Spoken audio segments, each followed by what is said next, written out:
दोस्तों, स्वागत है आपका राजस्थान के एक नए वीडियो में। आज बात करेंगे राजस्थान के लोक देवता और समाज सुधारक बाबा रामदेव जी के बारे में। राजस्थान के हर घर में बाबा रामदेव की पूजा होती है और हर गांव में इनका यशगान किया जाता है। इन्होंने अपनी भतीजी को दहेज में दे दिया था। जी बिल्कुल सही सुन रहे हैं आप, ये वही रामदेव बाबा हैं जिन्होंने पोखरण को एक खतरनाक राक्षस से मुक्त भी करवाया था। इनके नाम से हर साल एक मेला लगता है जिसे मारवाड़ के कुंभ के नाम से जाना जाता है। तो आइए जानते हैं रामदेव जी महाराज के बाबा रामदेव बनने की अद्भुत कथा। आपको बता दें कि इनका जन्म प्रसिद्ध गांव के रुणीचा नामक स्थान में भादो शुक्ल पक्ष दूज के दिन विक्रम संवत 1409 में हुआ था। अजमाल जी तंवर जी और इनकी माता का नाम था मेना दे। वहीं अजमाल जी तंवर इनके पिता तंवर वंशी राजपूत और रुणीचा के शासक थे। इनके पिताजी अजमल जी महाराज का पूरे क्षेत्र के आसपास शासन चलता था। महाराज अजमाल जी उस समय निसंतान थे, जिस कारण वो काफी दुखी होते। राजा अजमाल जी पुत्र प्राप्ति के लिए दान पुण्य करते थे। एक बार इन्हें भगवान के दर्शन हुए। राजा के आंखों में आंसू देखकर भगवान ने पीताम्बर से आंसू पोंछकर कहा, भक्तराज रो मत, तुम्हारे दुखों को जानता हूँ, बताओ तुम्हें क्या चाहिए। तो भगवान से उन्होंने प्रार्थना की कि भगवान मुझे आपके समान पुत्र चाहिए। तब भगवान द्वारकानाथ ने कहा कि जाओ, तुम्हें वरदान देता हूँ कि आपके पहले पुत्र का नाम विरमदेव होगा। तब अजमल जी बोले, भगवान एक पुत्र में क्या छोटा क्या बड़ा। तो भगवान ने कहा कि दूसरे पुत्र के रूप में स्वयं आपके घर पर आऊंगा और जिस वक्त मैं आऊंगा उस वक्त महल में पानी जो होगा दूध में बदल जाएगा और मेरे द्वार से लेकर मुख्य द्वार से लेकर जन्म स्थान तक कुमकुम के पैर नजर आएंगे। आपको बता दें, रामदेव जी के लोकगीतों और कथाओं में भैरव राक्षस का वध, घोड़े की सवारी, लक्खी बंजारे का पर्चा, पांचों पीर का पर्चा, नेतलदे की अपंगता दूर करने के उल्लेख बखूबी पाए जाते हैं। प्रचलित लोक कथाओं के अनुसार बाबा रामदेव ने अपने बाल्यकाल में माता की गोद में दूध पीते हुए चूल्हे पर उफनते हुए दूध के बर्तन को नीचे रखना, साथ ही स्वार्थी सुथार को सर्पदंश से मरने के बाद जिंदा करना, कई चमत्कार शामिल हैं।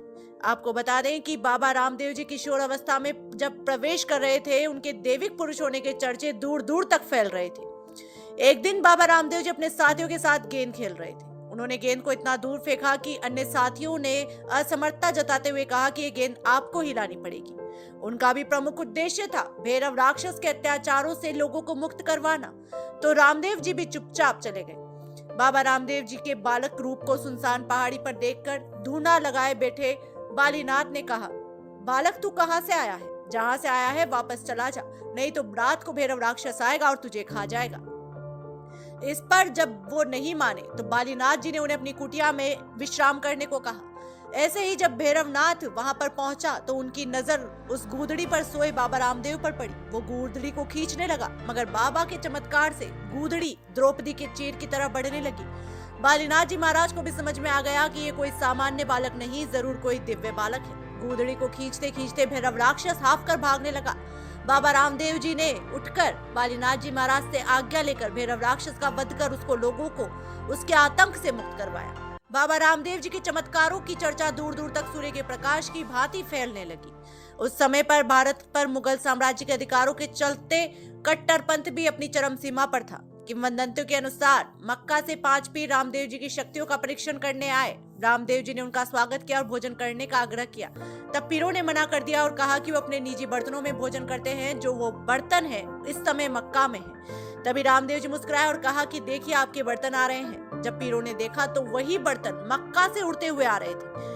रामदेव की शक्तियों से प्रभावित होकर पांचों पीरों ने उनके साथ रहने का निश्चय किया और आज भी पांचों पीरों की मज़ारें रामदेव की समाधि के निकट स्थित है। रामदेव बाबा सभी मनुष्यों की समानता में विश्वास करते थे, चाहे उच्च हो या निम्न, अमीर हो या गरीब। उन्हें दलितों की इच्छा अनुसार फल देकर उनकी मदद की। अक्सर उन्हें घोड़े पर सवार दर्शाया जाता है। उनके अनुयायी राजस्थान, गुजरात से लेकर मुंबई से सिंध तक फैले हुए हैं। आपको बता दें, जोधपुर, बिराटिया, ब्यावर, सुरताखेड़ा, चित्तौड़गढ़ और छोटा रामदेव गुजरात में इनके मंदिर स्थित है। बाबा रामदेव ने भाद्रपद शुक्ल एकादशी 1442 को अपने स्थान पर जीवन समाधि ग्रहण की थी। दोस्तों, ये वीडियो आपको कैसा लगा? आपके निष्पक्ष कमेंट हमें जरूर बताएं, साथ ही वीडियो जरूर शेयर करें। अगर आपने अभी तक आपका अपना YouTube channel PTV Hindustan subscribe नहीं किया है तो अभी सब्सक्राइब करें, साथ में बेल आइकन दबाना ना भूलें ताकि हमारी रोजाना जारी होने वाली शानदार वीडियो आपको सबसे पहले मिलती रहे। लेते हैं अब अलविदा, आपसे फिर मुलाकात होगी अगले वीडियो में। तब तक अपना ख्याल रखिए, आपके अपनों का ख्याल रखिए।